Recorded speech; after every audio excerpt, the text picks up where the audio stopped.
Welcome to our October 2025 Challenge Day 2. So today we are on Day 2 of the Free Motion Mastery in a Month by Ranae Merrill. So you be sure to look on page 46 and it will tell you what you need to do. There are a lot of pages it wants you to look at. You will continue doing the tracing exercises with the basic shapes. And then you're going to look a lot about setting up your machine. So I just wanted to show you my machine and how I've got it set up. And be sure to read the pages it talks about, pages 84 through 88.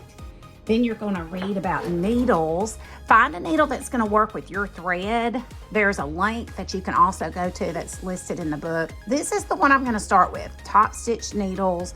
It's a 9014. I'm using this with the thread I showed you in day 1 that I got from Ken's Sewing Center in Muscle Shoals, Alabama. It's Finesse. Vintage turquoise is what I'm using. I'm actually doubting myself now about the variegated. So I have made a sample block that I'm going to work on right now to see, am I going to like this variegated? Because in the book, Ranae Merrill talks about sometimes you're variegated, if there's a color that blends right with the color of the fabric that's in the thread, it may not show up and look very good. So I'm going to go with it and try it and see if I like it. So today what you want to do, you want to get your thread ready, get your bobbins ready, change out your needle if you need to, and get you a little practice block to work with to see, is my machine going to work well with this thread? You know, have I got everything set up like I want it? I will be using some quilting gloves. You do not have to use those, especially with these smaller pieces, but this is something you can get in the future when you are quilting a lot. Also, I have the little slider sheet here. This is called a grid glider. It says elevate your creativity grid glider. This just helps the fabric slide easily. There's an opening where the thread will be moving. Now, I also want to show you, if you have a machine that doesn't have a really large cone holder, this is what I use to put these large cones on, cones of thread. So this is an adjustable arm. And this has come in so handy because I like to buy the large cones that are going to last me a while. This is an Aurifil that I use a lot with my piecing. So this is a must-have for me in my machine because I hate running out of thread. And that's something I seem to do a lot when I'm quilting. So I'm putting my thread back over here. I've got my bobbin ready. So now I'm going to try to do a test piece. First of all, I do need to drop my feed dogs. So you'll need to look this up on your machine, find out how to drop your feed dogs, look for your instruction booklet, find out which foot you need to use. This is my free motion foot here. And so I use that. The stitch length does not matter. The stitch length does not matter because you're not using stitch length. You're actually moving the fabric yourself. The machine is not moving it. I do want to add that it is important to also read page 95. That is not listed in day 2, but it is about the stitch speed and stitch length. It talks about the machine speed, your foot speed, your hand speed, and all the things to think about. So that's something that would be good to read today also.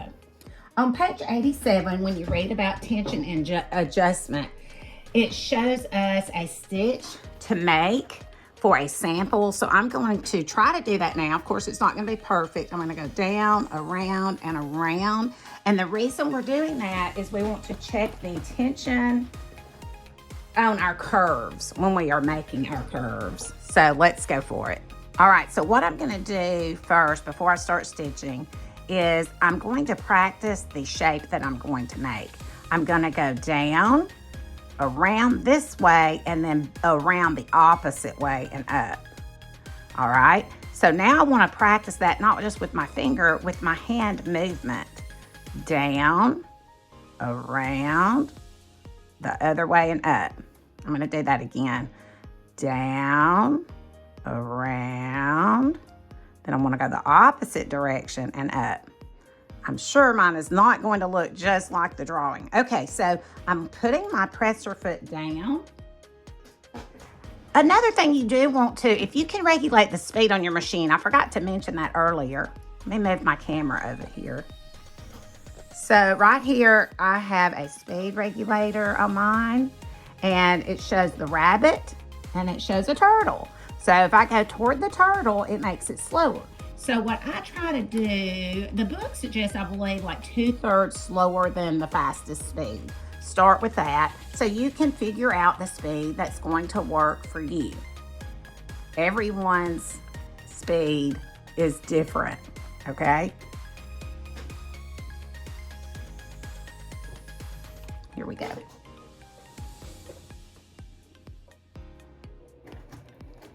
I'm gonna let it kind of make a knot here.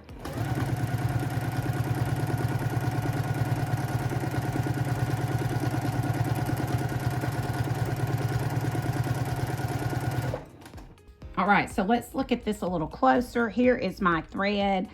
So what I want to look at is when I go around these curves, are there eyelashes, stitches that are pulling inward in the curves? If there are, there may be a sign that you need to adjust the tension. So you will look on the front and the back, and then you will look on page 87 to see what you need to do based on what yours is looking like. I'm actually really thrilled with the way the variegated looks on the purple, and see how it does look better because it's an opposite color of what I'm stitching with. So when I turn to this side, I'm not sure that I'm gonna like the variegated thread on this, because here it is blending in with the color, here it is standing out. So give me your thoughts. What do you think? Should I go with a totally different color? See how that does look really good, doesn't it? So I may be making another trip to Ken's. I can always use this thread somewhere in the quilt or on another project because I do love the thread. Or I could really branch out, do this thread on the back and do another color on the front, maybe find a lavender. So have fun today in day 2. If you have any questions or comments, feel free to put those so we can all help each other learn.